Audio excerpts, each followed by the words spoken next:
Hi everyone, welcome back to my channel. Today, we are going to be talking about a topic that affects millions of people all around the world, sleep paralysis. Ever woke up in the middle of the night with a feeling of dread, slowly encapsulating you, but you are totally terrified, unable to move and not able to speak or shout? Welcome to the land of sleep paralysis. If you have never experienced this phenomenon, consider yourself lucky, but beware as it can happen to anyone. Sleep paralysis is a medical condition where a person, on waking up from sleep, experiences temporary inability to move or speak. It is also commonly accompanied by a feeling that someone or something is in the room with you, or sometimes you actually see or hear things, as well as the physical sensation of experiencing pressure on your chest. Basically, it's very scary. Let's talk about it some more. Although much remains unknown about sleep paralysis, a basic scientific understanding does exist. Sleep paralysis occurs during the REM stage or rapid eye movement stage, that is the deepest phase of sleep. When we are in REM stage, our motor neurons are inhibited, paralyzing the body. This is done as a protective measure to keep the body from acting out the intense dreams that occur during this phase of sleep. Since most of us are usually fully asleep during this time, we don't notice and aren't disturbed by the paralysis. But with sleep paralysis, a person is not fully asleep as they are transitioning either into or out of slumber, and are frighteningly aware of the fact that they are unable to move. This leads to panic, as further efforts to move do not work. Rapid and irregular breathing can happen without issue during REM stage, but with sleep paralysis, sufferers might feel like they're struggling to breathe or even suffocating. It also often includes hallucinations and reported nightmares. Because unlike the visuals in your dreams which occur when you're deep in sleep and your eyes are closed, these hallucinations occur when your mind is alert and eyes are open. This makes it double scary because we have been conditioned to believe that seeing is believing.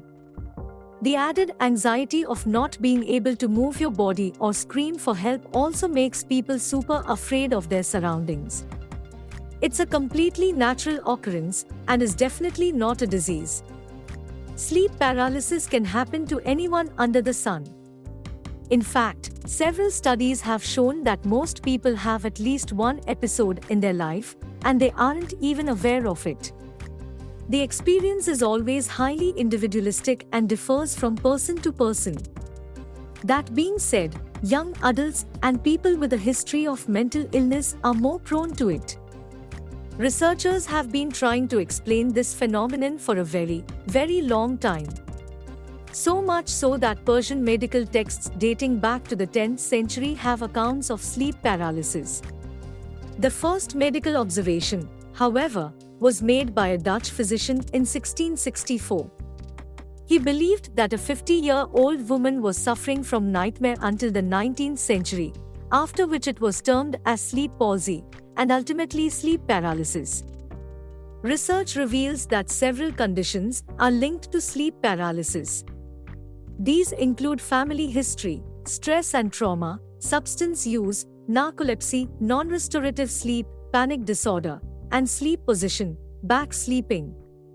Age and gender don't seem to affect sleep paralysis likelihood. Other circumstance sleep paralysis are sleep apnea, nightmares, nighttime leg cramps, bipolar disorder, and a changing sleep schedule. Certain medications can cause parasomnias due to their interference with REM. These include tricyclic antidepressants, anticholinesterase inhibitors, beta blockers, and sleep medications. The most important thing you can do if you experience sleep paralysis is to stay calm and try not to panic. It may also help to establish a regular sleep schedule, reduce stress, and avoid sleeping on your back. If sleep paralysis is affecting your quality of life, you may want to consider talking to a doctor or a sleep specialist. So there you have it, folks. Sleep paralysis can be a frightening and disorienting experience, but by understanding what it is and how to cope with it, you can reduce your risk of experiencing it and get back to sleeping peacefully. If you found this video helpful, please hit the like button and share it with your friends. And as always, thanks for watching.